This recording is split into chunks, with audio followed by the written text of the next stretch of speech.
Hello, this is the Daily Forex Report for April 14th. We are looking at the US-Japanese yen pair first. This pair closed down, had a strong tell on it, hit previous areas of resistance that is now support, pulled back. We are looking for this pair to potentially go as high as 84.32, possibly as low as 82.54. Look for some resistance around 84.00 and look for some support around 892. That should be 82.95. Now the EURUSD pair, this pair had a pretty large range today, closed up, moving sideways overall. Look for it to potentially go as high as 146.33, possibly as low as 142.98. Look for some resistance around 145.20 and look for some support around 143.63. Now the pound US dollar pair, this pair closed higher today, moved higher, closed higher. We are looking for it to continue overall moving sideways. Look for it to potentially go as high as 164.84, possibly as low as 161.85. Look for some resistance around 163.85 and look for some support around 162.25. Now the US Swiss, it surged down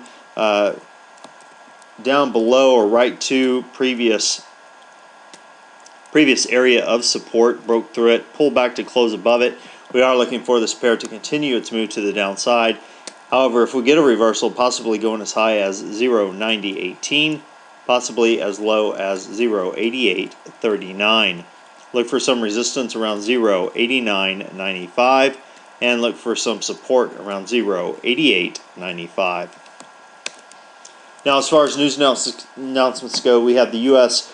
releasing their consumer price index for March at 8:30 a.m. Eastern Time. Consensus on that is that it's moved higher from 2.1% to 2.6%, which could possibly mean that have a little bit of increase in inflation overall.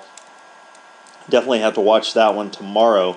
We also have the University of Michigan's confidence report for April being released at 9:55 a.m. Eastern Time.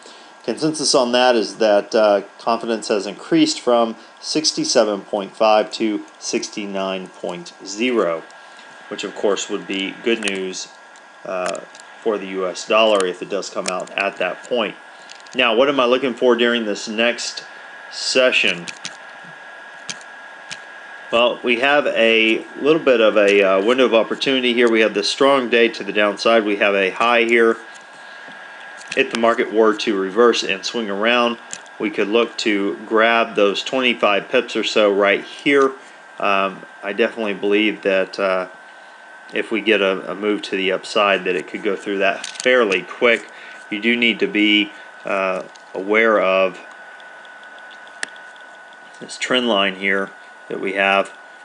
You could even, if you wanted to get in a little bit early, you could look to buy on this trend line, which happens to be right at this high and right at this low. So it's definitely previous areas of resistance and support.